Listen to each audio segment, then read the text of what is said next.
राहुल गांधी को अध्यक्ष बनाने के लिए कांग्रेस में जिस तरह के माहौल की जरूरत है वो फिलहाल नहीं है।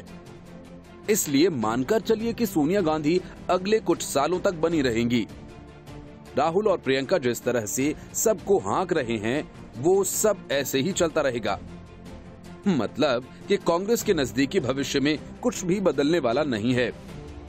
न नेतृत्व, न देश के ज्वलंत मुद्दों पर स्टैंड और न ही चुनावों के प्रति रवैया।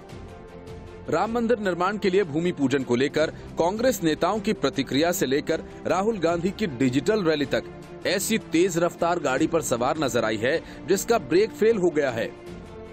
लेकिन दिलचस्प ये है कि नेतृत्व तो इससे पूरी तरह से बेखबर है। बिहार चुनाव की तैयारी कर रही कांग्रेस राम मंदिर निर्माण को लेकर अयोध्या में भूमि पूजन से बने माहौल में अपनी सेक्युलर छवि पर सॉफ्ट हिंदुत्व को तरजीह देने लगी है।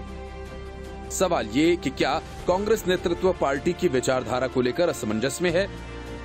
अयोध्या में भूमि पूजन से पहले कांग्रेस की तरफ से मुख्य तौर पर 3 तरह की बातें सामने आई हैं। एक, कमलनाथ का भगवाधारी होकर राम मंदिर निर्माण के श्रेय में राजीव गांधी के नाम पर हिस्सेदारी बताना। दूसरी, प्रियंका गांधी का सब में राम, सबके राम बोलकर अयोध्या से कनेक्ट होने की कोशिश करना। और तीसरी, राहुल गांधी का राम का नाम लेकर प्रधानमंत्री नरेंद्र मोदी को प्रेम, करुणा और न्याय पर नसीहत देना। आखिर कांग्रेस को ये सब करने की जरूरत क्यों पड़ती है? आखिर कांग्रेस को ये क्यों नहीं समझ आता कि ये सब करने के बाद भी पार्टी से निराश और नाराज लोगों पर इसका कोई फर्क नहीं पड़ने वाला? आखिर कांग्रेस क्यों कभी कभार खुद को बीजेपी जैसा पेश करने की कोशिश करती है?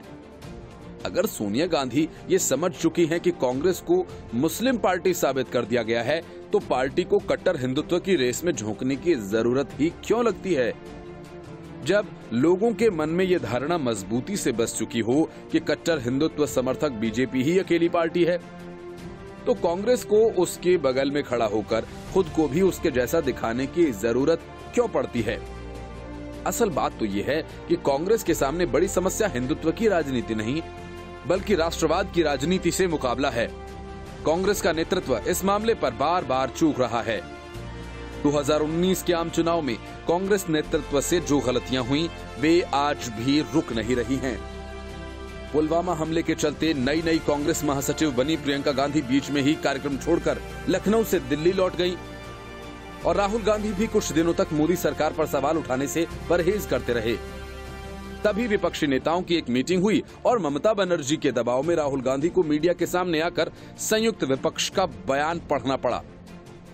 जरा भी देर नहीं लगी और बीजेपी की तरफ से बताया जाने लगा कि कांग्रेस की अगुवाई में विपक्ष देश विरोधी हरकतें करने लगा है, जिस पर पाकिस्तान में बहस हो रही है। बात भी सही है, राहुल गांधी चीन को लेकर तो मोदी सरकार पर आक्रामक हैं, लेकिन पाकिस्तान के नए नक्शे पर कोई बयान नहीं आया। बीजेपी उसी बात को मुद्दा बना रही है और राजनीति एक बार फिर उसी लाइन पर बढ़ रही है जिस तरह का हाल आम चुनाव में देखने को मिला था। कट्टर हिंदुत्व के मुकाबले में सॉफ्ट हिंदुत्व के साथ कांग्रेस नेता मैदान में खड़े होने की कोशिश करते ही क्यों हैं? क्या कांग्रेस को सेक्युलरिज्म पर से भरोसा उठ गया है?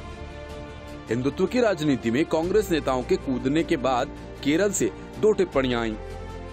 एक तो केरल के मुख्यमंत्री पिनरई विजयन की है और दूसरी कांग्रेस के भीतर से ही। केरल से कांग्रेस के लोकसभा सांसद टीएन प्रतापन ने सोनिया गांधी को पत्र लिखकर कांग्रेस के ताजा रुख पर सवाल उठाए हैं। टीएन प्रतापन की सलाह है कि कांग्रेस को अति धार्मिक राष्ट्रवाद के पीछे भागने की जरूरत नहीं होनी चाहिए, क्योंकि कांग्रेस ने हमेशा भारत को महान देश बनाने में बहुलतावादी विरासत को संजो कर रखने का काम किया। साफ है कि कांग्रेस के भीतर भी और बाहर भी उसकी सेक्युलर छवि को लेकर द्वंद्व और संदेह की स्थिति पैदा होने लगी है।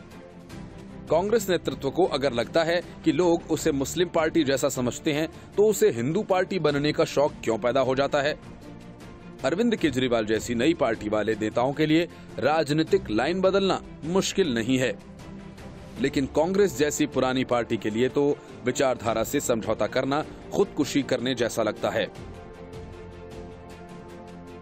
Bureau report, news of India.